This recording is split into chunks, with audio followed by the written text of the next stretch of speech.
paz do Senhor Jesus, meus queridos, tudo bem com vocês? Eu estou aqui para mais uma aula, agora com a lição de número 3 da revista de jovens, tá? Se você não adquiriu, corra lá e adquira. Estamos falando sobre o tema Milagres de Jesus, tá bom? Então você corre lá, adquire a sua revista, se matricula na Escola Bíblica Dominical, você vai ser muito beneficiado. Lembrando também, se você não é inscrito aqui no canal EBJ DTO, dá uma pausa no vídeo, se inscreva no nosso canal, ativa o sininho de notificação para você ficar por dentro dos nossos vídeos, tá ok? Deixe o seu comentário, o seu gostei, isso ajuda a divulgar os nossos vídeos.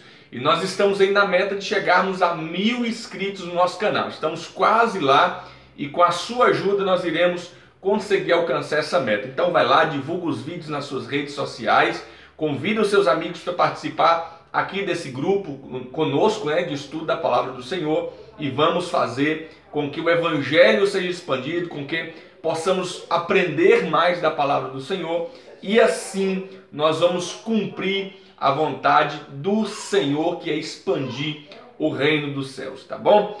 Eu quero hoje falar sobre a lição número 3, como eu já disse, que tem o título O Milagre de Caná.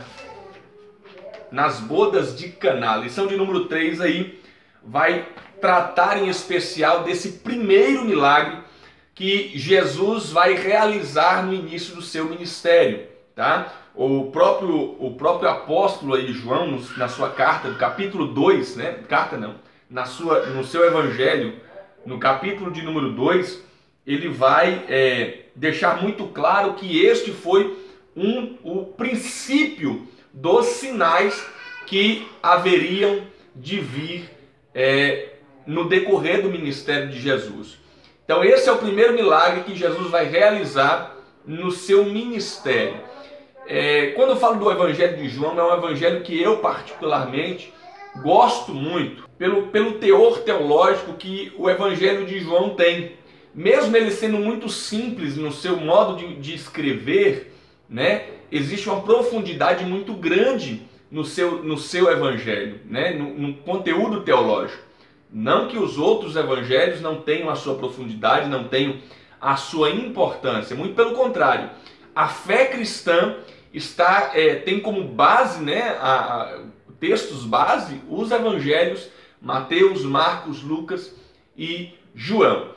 Mateus, Marcos, Lucas são evangelhos sinóticos, ou seja, semelhantes, porque algumas histórias vão se repetir em ambos os livros, então eles são muito semelhantes no seu conteúdo, e o Evangelho de João não é sinótico pelo fato de não ter tanta semelhança com os outros. Porém, o conteúdo, a substância deles é o mesmo. E qual é? É Jesus Cristo, o portador de boas novas, O principal objetivo de todos os evangelhos é evidenciar, é revelar Jesus. Porém, cada um deles vai revelar Jesus por uma ótica, Dependendo do público que ele vai alcançar. Por exemplo, Mateus ele escreveu especialmente para os judeus, principalmente para os judeus. Por isso que o Evangelho segundo escreveu Mateus, a gente vai encontrar muita tradição judaica lá, porque ele escreveu realmente para os judeus. Marcos, Lucas já escreveu para os gentios, Marcos possivelmente escreveu aí principalmente para os romanos, Lucas para os gregos, E João também vai escrever para os crentes em Jesus. Aí já é realmente para a igreja de Jesus em si. Por essa questão, eles vão falar de Jesus por uma ótica diferente, tá? De acordo com o seu público, de acordo com para quem eles vão se comunicar, então tudo isso. Mas o conteúdo, a essência é a mesma, é revelar Jesus, ok? Então nós vamos falar um pouquinho sobre esse grande milagre de Jesus. Eu vou ressaltar aqui, grande milagre de Jesus. Eu vou deixar na descrição do vídeo aí para vocês um link de um vídeo que é de um grupo chamado Ciência e Fé, e eu acredito que ele seja pastor, eu não me lembro aqui agora, mas ele vai explicar o que era, cientificamente, qual era o processo que deveria acontecer para que a água se transformasse em vinho. E isso eu vou deixar para vocês aí, porque existe um bispo aqui no Brasil, e a revista até vai comentar isso, só não vai dar o nome do indivíduo, que ele menospreza o primeiro milagre de Jesus. Ele fala em uma pregação dele que o milagre de Jesus em transformar água em vinho não beneficiou ninguém em absolutamente nada. Só que isso tem essa visão quem não enxerga, quem não lê a Bíblia Sagrada com um coração humilde e com fé na palavra do Senhor. E principalmente com fé no nosso Senhor e Salvador Jesus Cristo. Então, ele incorreu no erro de dizer que esse milagre de Jesus não beneficiou ninguém em nada. Só que quando nós lemos a história, nós vamos perceber que existe algo muito maior revelado neste milagre. E muito mais. O próprio João vai dizer que foi a partir desse milagre que os discípulos de Jesus creram nele porque viram a sua glória. Então, beneficiou? Sim. Jesus não fazia nada por acaso. Jesus não fazia nada por fazer. Afinal de contas, ele não era ele não era alguém que queria se promover em cima dos seus milagres. Muito pelo contrário. A intenção de Jesus sempre foi promover o reino de Deus. De modo que muitas vezes Jesus curava e falava com a pessoa curada: vá e não conte nada a ninguém. Jesus não queria fazer como muitos fazem hoje, que querem se promover em cima do milagre, né? Jesus tinha um objetivo, e os milagres, os sinais de Jesus também tinham um objetivo, e era sinalizar o reino, era evidenciar a mensagem de boas novas que ele pregava, ok? E aí o tópico 1 vai dizer assim, tem por título: o objetivo dos milagres no Evangelho de João. Como eu disse, o Evangelho de João é um evangelho que eu particularmente gosto muito. Nós temos aí aquele lindo prólogo, né, do capítulo 1, versículo 1 até o versículo 18, e o verbo se fez carne, habitou entre nós. Nós temos aí um epílogo também, lá no capítulo 21, e nós temos também dois livros. Alguns teólogos dividem o livro de João em mais dois livros, que é chamado de o livro dos sinais, que vai do capítulo 1, verso 19, até o capítulo 12, verso 50. E nós temos também, segundo os teólogos, um outro livro que eles dividem, que eles chamam de o livro da glória, que é o capítulo 13 até o capítulo 20, verso 31. Tá? Eles dividem o livro de João nessas duas esferas, dessas duas extremidades. E isso por quê? Isso nos faz entender que o Evangelho de João, os sinais que Jesus fazia serviam para apontar para a sua glória. Isto é, tudo que Jesus fez tinha, de uma certa forma, ligação, apontava, sinalizava. Por isso que João vai chamar de sinais. Sinalizava para a sua crucificação e a sua ressurreição. Esse é o ponto principal dos milagres de Jesus. E aí João, no capítulo 1, ainda vai fazer um paralelo entre a lei, né, Moisés, a lei, e Jesus, né? Lá no capítulo 1, versículo de número 17, ele vai dizer: porquanto a lei foi dada por intermédio de Moisés, mas a graça e a verdade vieram através de Jesus Cristo. Então aqui a gente já percebe um paralelo. João vai tentar deixar muito explícito dessa transição da antiga aliança para a nova aliança em Jesus Cristo, né? A antiga aliança que era baseada na lei, em rituais, e a nova aliança que é baseada no Espírito Santo e no amor leal. Então a gente vai perceber no Evangelho de João essa distinção entre as duas alianças. E quando nós falamos dos sinais de Jesus, eu acho interessante sobre os sinais, o livro Milagres de Jesus, de César Moisés Carvalho. Se você não adquiriu, eu te convido, te aconselho a adquirir. Ele vai falar algo muito interessante a respeito dos sinais. Lá na página 49 do livro, lá no finalzinho, ele vai falar sobre um comentário de Wolfert, acho que é assim que se pronuncia. E esse escritor vai dizer o seguinte: faz parte da função do sinal não apenas que ele aponta para a coisa assinalada, ou seja, o sinal ele não aponta para si mesmo, para o milagre em si ali que está sendo realizado, mas também que que alguém siga o rumo para o qual o sinal aponta. Ou seja, desse modo se cumpre a função do sinal. Ou seja, o sinal ele não tem um fim nele mesmo, né? Os milagres que Jesus realiza e que João vai nos passar no seu livro, eles não têm um fim neles mesmos, mas eles têm um objetivo. E o objetivo não é apenas evidenciar o cego que consegue enxergar, né? Ele tem um objetivo de guiar as pessoas que veem o milagre acontecer no cego, olharem para Jesus, porque o sinal aponta para Cristo. O sinal aponta para a glória do Senhor. Por quê? Porque assim como no milagre de Caná da Galileia, a glória do Senhor manifesta-se. E todas as vezes que a glória do Senhor se manifesta através desses sinais e maravilhas, as pessoas automaticamente, as pessoas são convidadas a olhar para o Cristo, o Messias, o Filho de Deus.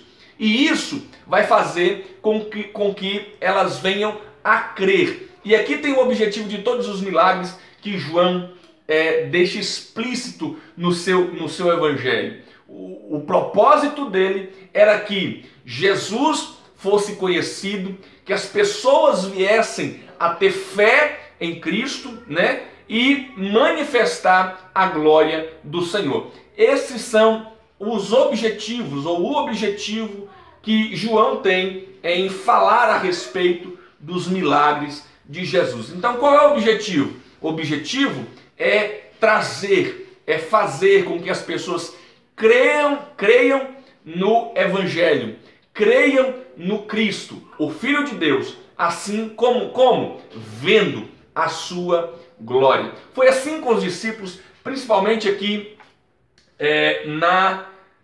no Evangelho de João, no capítulo 2, né, que é a festa de Caná, as bodas de Caná.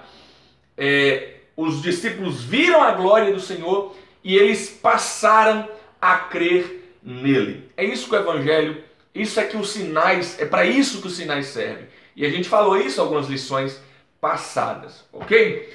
Tópico de número 2, Jesus e a sua vida social. Gente, é muito interessante porque Jesus tinha prioridades. E qual era a prioridade de Jesus? A prioridade de Jesus era fazer a vontade do Pai que lhe enviou.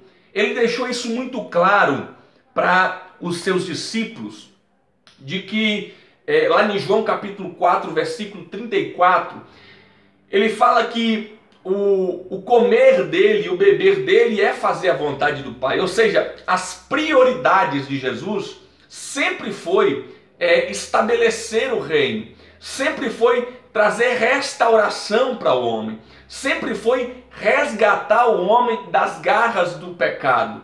Essa era a prioridade de Jesus. Mas mesmo Jesus tendo as suas prioridades espirituais, Jesus não se privava, não se isolava do mundo social. Muito pelo contrário, Jesus vai ter equilíbrio. E aqui é algo interessante. Jesus é o nosso modelo, né? Jesus é a nossa referência. Nós olhamos para ele e queremos segui-lo. Nós precisamos segui-lo. Foi ele mesmo quem disse, né? Quem quiser vir após mim, negue-se a si mesmo, tome a sua cruz e venha me seguindo. Ou seja, venha pisando onde eu pisei, caminhando onde eu caminhei, andando como eu andei. Essa é a expectativa. E aí Paulo vai dizer: sede meus imitadores como eu também sou de Cristo. Porque nós precisamos imitar a Jesus. Por quê? Porque Jesus viveu a vida que nós deveríamos viver. Jesus assume a posição que nós deveríamos assumir de obediência, de reverência ao Senhor. E aí, mas mesmo assim Jesus vai ter equilíbrio na sua vida. É diferente de alguns não me toque de hoje em dia, né? Os camaradas que se dizem muito espirituais e se isolam no seu canto, as pessoas não podem tocar nele, as pessoas não podem, né, chegar próximo deles. Não, Jesus não. Jesus era equilibrado, de modo que a gente vai perceber isso, que Jesus, mesmo tendo como prioridade o reino de Deus, Jesus ainda assim vai à festa de casamentos, vai a jantares que ele é convidado. Jesus sempre vai estar interagindo no âmbito social. Um segundo ponto interessante sobre a vida social de Jesus é que ele era completamente acessível.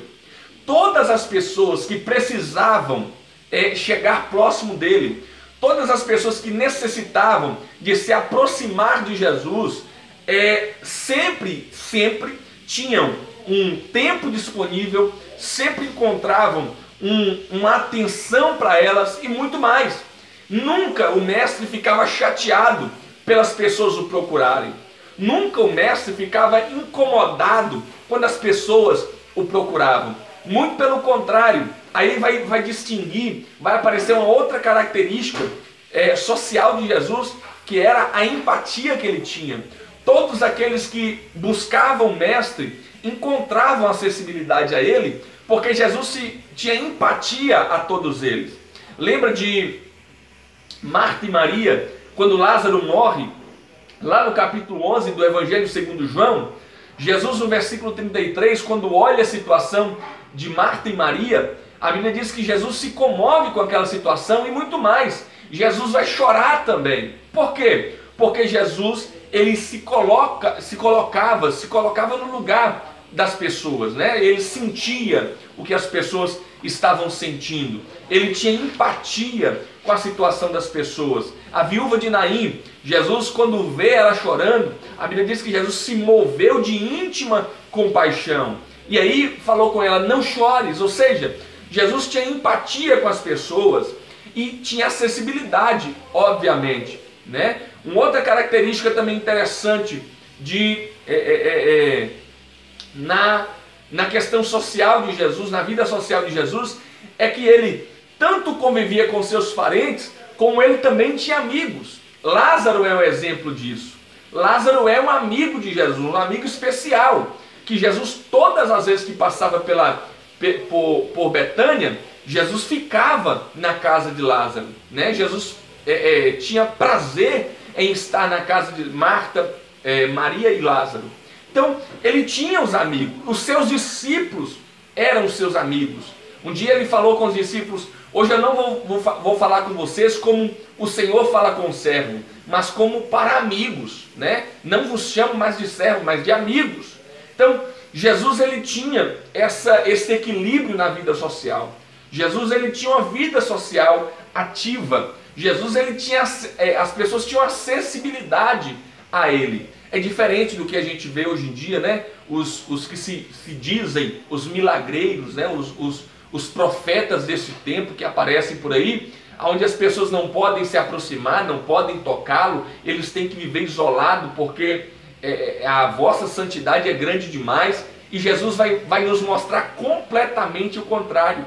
Jesus comia com os pecadores, Jesus se reunia com os pecadores, Jesus escolhia todos aqueles que estavam à margem da sociedade e com eles Jesus conversava, mantinha uma comunicação, estabelecia uma conexão, anunciando a eles o reino de Deus. Então a vida social de Jesus era ativa e equilibrada, tá bom? Tópico de número 3 aí, o significado do milagre, da transformação da água em vinho.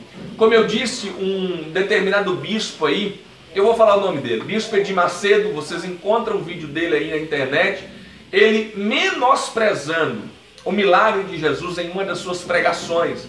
E ele vai afirmar que esse milagre de Jesus não beneficiou ninguém em nada. Ele vai dizer essas palavras, que esse milagre de Jesus não trouxe benefício a ninguém. Só que isso acontece pela falta de fé, pela falta de compromisso com a palavra e muito mais, pela falta do Espírito Santo guiando esse leitor da Bíblia. Tá bom? Por quê? Porque, em primeiro lugar, Jesus não era alguém que estava procurando fama com seus milagres, tá? Jesus não era alguém que estava procurando aparecer com seus milagres. O objetivo de Jesus era de que o reino de Deus fosse estabelecido e fosse visivelmente para todas as pessoas, de modo que as pessoas compreendessem que o reino de Deus chegou e que agora há uma oportunidade de reconciliamento com o próprio Deus, ok? E esse milagre da transformação da água para o vinho nos fala de muitas coisas. Em primeiro lugar, Jesus foi a uma festa de casamento. Aqui nós podemos entender a importância que o Senhor dava ao matrimônio, à formação da família. A presença de Jesus estava na festa desse casamento. Muito mais, quando o vinho acaba, Jesus é quem vai agir para poder fazer com que a festa continue. Por que isso? Porque se Jesus não age naquele momento, a falta do vinho na festa, por que isso? A festa de casamento da época de Jesus podia durar diversos dias, até 7 dias, se eu não estou enganado. Então, o vinho acabou. Se o vinho acabou, significava que a festa teria que ser interrompida antes do tempo. Isso significava que os anfitriões não tinham providenciado vinho bastante para todos os convidados e para todos os dias de festa. E isso, consequentemente, seria motivo de vergonha, de humilhação, de chacota naquela época. Então Jesus vai intervir com um milagre para poder evitar, para poder não permitir que esses noivos, né, a família dos noivos, sofram com essa vergonha, com essa humilhação. Então, o primeiro ponto, Jesus está preocupado com a festa de casamento, ok? Uma outra coisa interessante que nós podemos perceber nesse milagre é que ele não fala apenas de transformação da água para o vinho. Se nós formos olhar com a visão mais aprofundada e movidos pelo Espírito Santo, nós vamos perceber que nesse milagre tem a revelação da ação do que Jesus faz na nossa vida, que é uma verdadeira transformação da água para o vinho, de algo que não tem não tem cor, não tem gosto, não tem sabor, em uma vida temperada, em uma vida saborosa, alegre, feliz, que é isso que o vinho simboliza aqui, ok? Então também nós vamos perceber que esse milagre de Jesus, como eu disse antes, ele vai falar também da manifestação da glória do Senhor, não só por questão do milagre, mas também aponta para o que irá acontecer na cruz do Calvário, a glorificação do Senhor na cruz do Calvário. Uma outra coisa interessante que a gente vai ler no livro Milagres de Jesus, está lá na página 53, vai ter a seguinte colocação: o sinal nas bodas de Caná tem uma função programática, posto que apresenta o objetivo da sua missão no âmbito de Israel, com o motivo teológico da substituição da aliança, ou seja, Jesus substituirá a antiga aliança baseada na lei. As talhas de água eram para purificação, um ritual de purificação externo. E aí Jesus vai transformar, vai pedir para que essas talhas sejam cheias de água, só que agora não mais para purificação exterior. Jesus vai transformá-las em vinho, ou seja, as pessoas vão começar a ingerir aquele vinho, né, que está naquelas talhas. Então Jesus vai substituir a antiga aliança baseada na lei pela nova baseada no Espírito e no amor leal, que é isso que o vinho aqui está simbolizando, ok? Então esse primeiro milagre vai falar, na verdade, de toda a trajetória do ministério de Jesus, vai apontar para toda a sua trajetória. Outra coisa interessante que o livro vai nos falar aí é que a suprema manifestação de sua glória, que será na sua morte na cruz, ela está aí aludida, né, em Caná, quando ele diz: ainda não é chegada a minha hora. A gente recorda muito que Jesus vai utilizar esses termos para apontar para a sua crucificação e ressurreição. Então nós vamos perceber que não é um mero transformar de água em vinho. Não é algo que não trouxe benefícios a ninguém. Trouxe muito benefício e traz um significado muito forte, que é a transição da antiga aliança para a nova aliança em Jesus Cristo. É isso que esse primeiro milagre vai nos trazer. Lembrando também, gente, que esse milagre ele é seguido tanto pela purificação do templo quanto pelo sermão do novo nascimento. E isso vai nos falar muito sobre o que Marcos capítulo 2, versículo 22 vai nos dizer, que não se coloca vinho novo em odres velhos. Ou seja, Jesus vai começar a fazer uma revolução para que o reino de Deus, esse vinho novo, esse tempo de graça, essa nova aliança, venha a ser colocado em odres novos, ok? Então, não é um mero transformar de água em vinho, tá? Tem um teor muito maior aí por trás, ok? Que Deus em Cristo possa te abençoar. Eu quero te agradecer pela participação aqui na aula. Lembrando que se você não é inscrito, se inscreva no canal, deixe o seu comentário, o seu gostei no vídeo, isso ajuda. Compartilha nas redes sociais, vai aí no linkzinho embaixo do vídeo, compartilha, clica aí no Facebook, no Twitter, aonde você tiver suas redes sociais, nos ajude com o nosso canal, convide seus amigos do Facebook para se inscrever aqui, tá bom? Se tiver a sua dúvida, nos envie, nós iremos te responder com toda alegria e nós vamos ficar por aqui. Até a próxima aula, se Deus quiser. Um grande abraço.